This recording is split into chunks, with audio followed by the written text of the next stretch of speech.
The Verdict by Edith Wharton. I'd always thought Jack Gisborne rather a cheap genius. Though a good fellow enough, he was no great surprise to me to hear that, in the height of his glory, he had dropped his painting, married a rich widow, and established himself in a villa on the Riviera, though I rather thought it would have been Rome or Florence. The height of his glory, that was what the woman called it. I can hear Mrs. Gideon doing his last Chicago sitter, deploring his unaccountable abdication. Of course, it's going to send the value of my picture way up. But I don't think of that, Mr. Rickman. The loss to art is all I think of. The word on Mrs. Thwing's lips multiplied its RS as though they were reflected in an endless vista of mirrors. And it was not only the Mrs. Swings who mourned. Had not the exquisite Hermia Croft at the last Grafton Gallery show stopped me before Gisborne's moon dances to say, with tears in her eyes, "We shall not look upon its like again." Well, even though the prism of Hermia's tears, I felt able to face the fact with equanimity. Poor Jack Gisborne. The women had made him. It was fitting that they should mourn him. Among his sex few regrets were heard, and in his own trade hardly a murmur. Professional jealousy? Perhaps. If it were, the honour of the craft was vindicated by little Quad Nutley, who, in all good faith, brought out in the Burlington a very handsome obituary on Jack. One of those showy articles, stocked with random technicalities, that I have heard, I won't say by whom, compared to Gisborne's paintings. And so his resolve had been apparently irrecoverable. The discussion gradually died out, and, as Mrs. Swing had predicted, the price of Gisborne's went up. It was not till 3 years later that, in the course of a few weeks idling on the Riviera, it suddenly occurred to me to wonder why Gisborne had given up his painting. On reflection, it really was a tempting problem. To accuse his wife would have been too easy. His fair sitters had been denied the solace of saying that Mrs. Gisborne had dragged him down, for Mrs. Gisborne and such had not existed till nearly a year after Jack's resolve had been taken. It might be that he had married her since he liked his ease, because he didn't want to go on painting, but it would have been hard to prove that he had given up his painting because he had married her. Of course, if she had not dragged him down, she had equally as Mrs. Croft contended, failed to lift him up. She had not led him back to his easel, to put the brush into his hand again. What a vocation for a wife! But Mrs. Gisborne appeared to have disdained it, and I felt it might be interesting to find out why. The desultory life of the Riviera lends itself to such purely academic speculations, and having on my way to Monte Carlo caught a glimpse of Jack's balustrated terraces between the pines, I myself borne thither the next day. I found the couple at tea beneath their palm trees, and Mrs. Gisborne's welcome was so genial that in the ensuing weeks I claimed it frequently. It was not that my hostess was interesting. On that point, I could have given Mrs. Croft the fullest reassurances. It was just because she was not interesting, if I may be pardoned the bull, that I found her so, for Jack, all his life, had been surrounded by interesting women. They had fostered his heart, and he had been reared in the hothouse of their adulation, and it was therefore instructive to note what effect the deadening atmosphere of mediocrity, I quote Miss Croft, was having on him. I have mentioned that Mrs. Gisborne was rich, and it was immediately perceptible that her husband was extracting from this circumstance a delicate but substantial satisfaction. It is, as a rule, the people who scorn money who get most out of it, and Jack's elegant disdain to his wife's big balance enabled him, with appearance of perfect good breeding, to transmute it into objects of art and luxury. To the latter, I must add, he remained relatively indifferent, but he was buying Renaissance bronzes and 18th century pictures with a discrimination that bespoke the amplest resources. Money's only excuse is to put beauty into circulation, was one of the axioms he laid down across the Sevres and silver of an exquisitely appointed luncheon table, when on a later day I had again run over from Monte Carlo and Mrs. Gisborne beamed on him, added, for my enlightenment. Jack is so morbidly sensitive to every form of beauty. Poor Jack. It had always been his fate to have women say such things of him. The fact should be set down in extenuation. What struck me now was that, for the first time, he resented the tone. I had seen him so often basking under the similar tributes. Was it the conjugal note that robbed them of their savior? No, for oddly enough, it became apparent that he was fond of Mrs. Gisborne, fond enough not to see her absurdity. It was his own absurdity he seemed to be wincing under, his own attitude as an object for garlands and incense. My dear, since I've chucked painting, people don't say that stuff about me. They say it about Victor Grindle, was his only protest.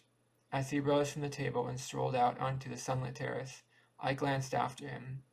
Struck by his last word, Victor Grindle was, in fact, becoming the man of the moment. As Jack himself, one might put it, had been the man of the hour, the younger artist who said to have formed himself at my friend's feet, and I wondered if a tinge of jealousy underlay the latter's mysterious abdication, but no, for it was not till after that event that the Rose Dunbarry drawing rooms had begun to display their Grindles. I turned to Mrs. Gisborne, who had lingered to give a lump of sugar to her spaniel in the dining room. Why has he chucked painting? I asked abruptly. She raised her eyebrows with a hint of good-humored surprise. Oh, he doesn't have to now, you know, and I want to enjoy himself, she said quite simply. I looked about the spacious white-paneled room, with its familiar verte vases repeating the tones of the pale damask curtains, and its 18th century pastels in delicate faded frames. Has he chucked his pictures too? I haven't seen a single one in the house. A slight shade of constraint crossed Mrs. Gisborne's open countenance. It's his ridiculous modesty, you know. He says they're not fit to have about. He sent them all away except one, my portrait, and that I have to keep upstairs. His ridiculous modesty, Jack's modesty about his pictures. My curiosity was growing like the beanstalk. I said persuasively to my hostess, I must really see your portrait, you know. She glanced out almost timorously at the terrace, where her husband, lounging in a hooded chair, had lit a cigar and drawn the Russian deerhound's head between his knees. We'll come while he's not looking, she said, with a laugh that tried to hide her nervousness, and I followed her between the marble emperors of the hall, and up the wide stairs with terracotta nymphs poised among flowers at each landing. In the dimmest quarter of her boudoir, I made a profusion of delicate, distinguished objects, hung one of the familiar oval canvases. In the inevitable garland frame, the mere outline of the frame called up all Gisborne's past. Mrs. Gisborne drew back the window curtains, moved aside a jardiniere full of pink azaleas, pushed an armchair away, and said, if you stand here, and you can just manage to see it. I had it over the mantelpiece, but he wouldn't let it stay. Yes, I could just manage to see it. The first portrait of Jack's I'd ever to strain my eyes over. Usually they had the place of honor, say the central panel in a pale yellow or rose Dunbarry drawing room, or a monumental easel placed so that it took the right through curtains of old Venetian point. The more modest place became the picture better, yet as my eyes grew accustomed to the half-light, all the characteristic qualities came out, all the hesitations disguised as audacities, the tricks of prestigitation by which, with such consummate skill, he managed to divert attention from the real business of the picture to some pretty irrelevance of detail. Mrs. Gisborne presenting a neutral surface to work on, forming, as it were, so inevitably the background of her own picture, had lent herself in an unusual degree to the display of this false virtuosity. The picture was one of Jack's strongest, as his admirers would have put it. It represented, on his part, a swelling of muscles, a congesting of veins, a balancing, straddling, and straining that reminded one of the circus clown's ironic efforts to lift a feather. It met, in short, at every point the demand of lovely woman to be painted strongly because she was tired of being painted sweetly. and yet not to lose an atom of the sweetness. It's the last you painted, you know, Mrs. Gisborne said with a pardonable pride. The last but one. She corrected herself. But the other doesn't count, because he destroyed it. Destroyed it. I was about to follow up this clue when I heard a footstep and saw Jack himself on the threshold.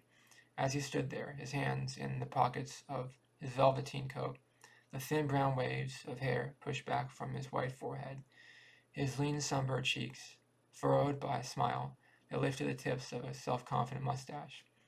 I felt to what a degree he had the same quality as his pictures, the quality of looking cleverer than he was. His wife glanced at him deprecatingly, but his eyes traveled past her to the portrait. Mr. Rickham wanted to see it. She began, as if excusing herself. He shrugged his shoulders, still smiling. Oh, Rickham found me out long ago, he said lightly, and then passing his arm through mine. Come and see the rest of the house. He showed it to me with a kind of naive suburban pride. The bathrooms, the speaking tubes, the dress closets, the trouser presses, all the complex simplifications of a millionaire's domestic economy. And whenever my wonder paid the expected tribute, he said, throwing out his chest a little, yes, I really don't think how people manage to live without that.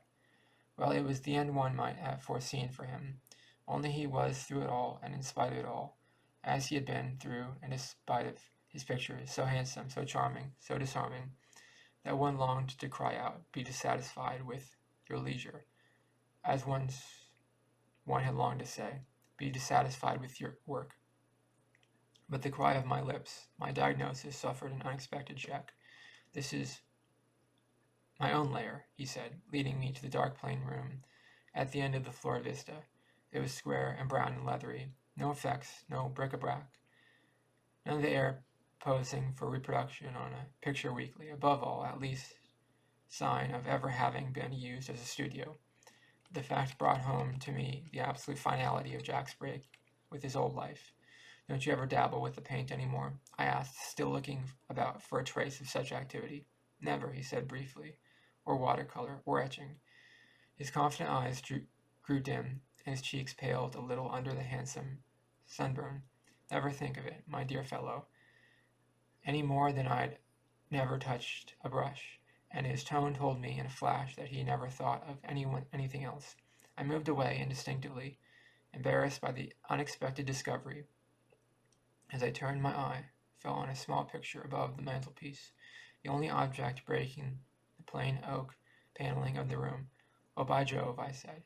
It was a sketch of a donkey, an old tired donkey, standing in the rave under a wall. By Jove, a Stroud, I cried. He was silent, and I felt him close behind me, breathing a little quickly. What a wonder. Made with a dozen lines, but on everlasting foundations. You lucky chap. Where did you get it? He answered slowly. Mrs. Stroud gave it to me. I didn't know you even knew the Strouds. He was such an inflexible hermit. I didn't till after. She sent for me to paint him when he was dead. When he was dead, you? I must have let a little too much amazement escape through my surprise, for he answered with a deprecating laugh. Yes, she's an awful simpleton, you know, Mrs. Stroud. Her only idea was to have him done by a fashionable painter. Ah, poor Stroud. She thought it was the surest way of proclaiming his greatness, of forcing it on a pure-blind public. At the moment I was the fashionable painter. Ah, poor Stroud, as you say. What was that his story? That was his story. She believed him, gloried in him, or thought she did. But she couldn't bear not to have all the drawing rooms with her. She couldn't bear the fact that, on vanishing days, one could always get near enough to see his pictures. Poor woman. She was a fragment groping for other fragments. Stroud is the only whole I ever knew. You ever knew, but you just said. Gisborne had a curious smile in his eyes. Oh, I knew him, and he knew me, only it happened after he was dead. I dropped my voice indistinctively. When she sent for you? Yes, quite insensible to the irony. She wanted him vindicated, and by me. He laughed again, and threw back his head to look up the sketch of the donkey. There were days when I couldn't look at the thing, couldn't face it, but I forced myself to put it here, and now it's cured me, and the reason why I don't dabble anymore. My dear Rickham, or rather Stroud himself, is the reason.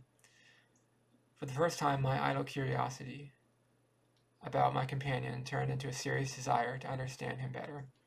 I wish you'd tell me how it happened, I said. He stood looking up at the sketch and twirling between his fingers a cigarette he had forgotten to light. Suddenly he turned toward me. I'd rather like to tell you, because I've always suspected you of loathing my work.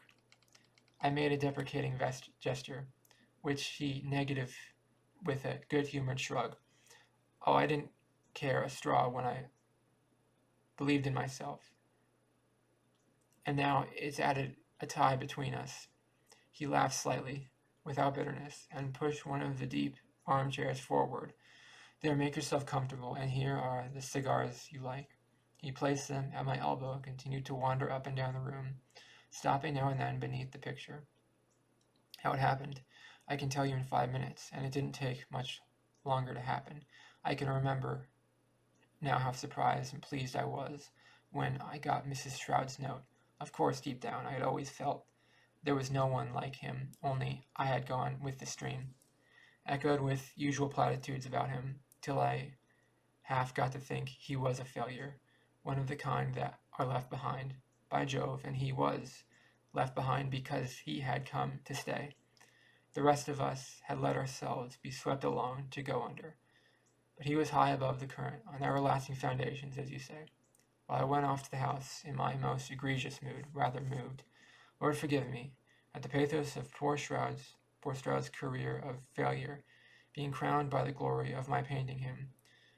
Of course I meant to do the picture for nothing. I told Mrs. Stroud so when she began to stammer something about her poverty. I remember getting off a prodigious phrase about the honor of being mine. Oh, I was princely, my dear Rickham.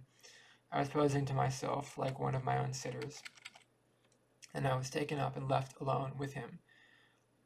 I had sent all my traps in advance, and I had only set up the easel to get to work.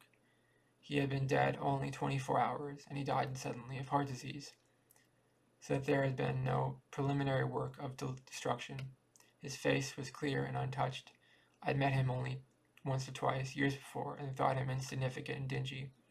Now I saw that he was superb. I was glad at first, with a merely aesthetic satisfaction, glad to have my hand on such a subject. Then his strange lifelikeness began to affect me queerly, as I blocked the head, and I felt as if he were watching me do it. The sensation was followed by a thought.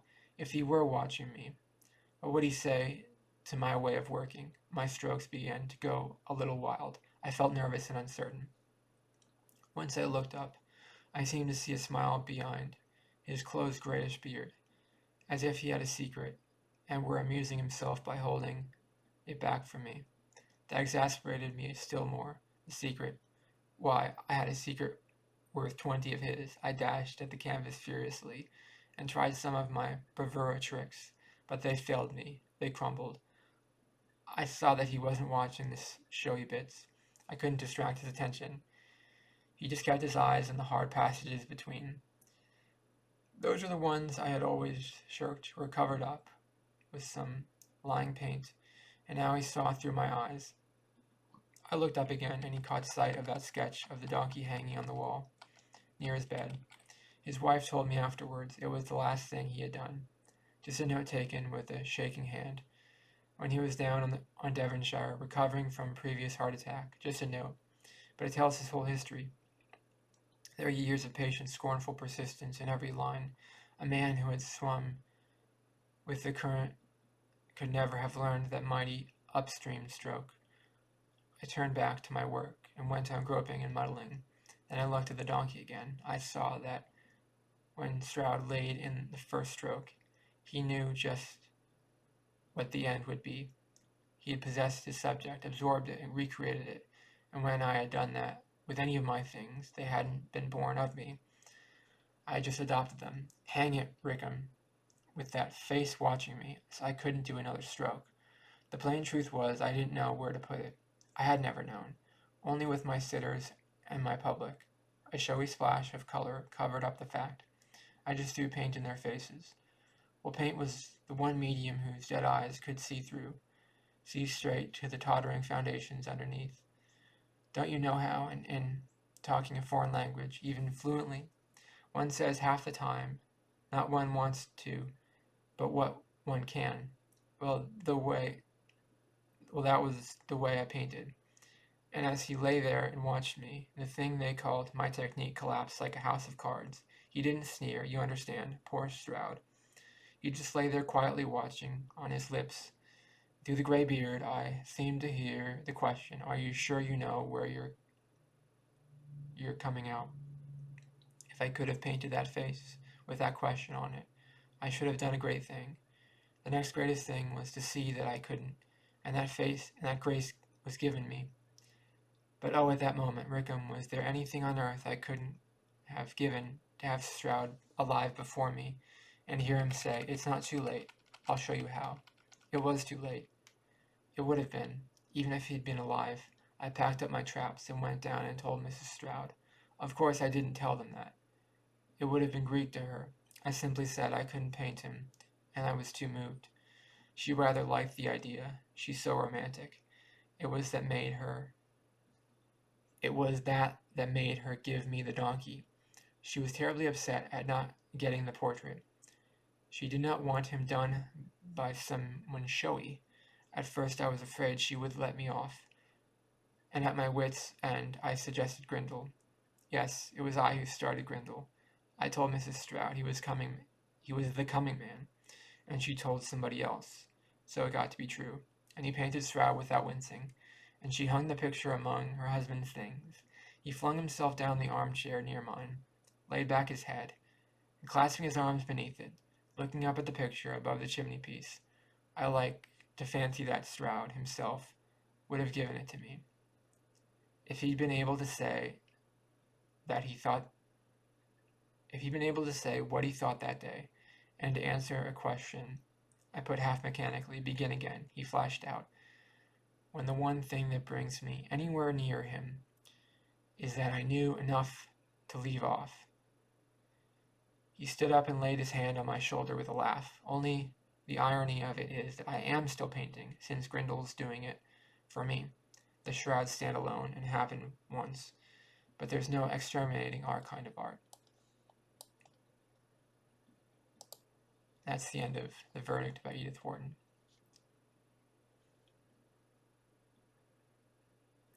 I thought that was a good story. A lot of these stories, I'm really bad at, I say this at the end of every reading aloud, I'm really bad at reading comprehension, and I don't really know what I'm reading.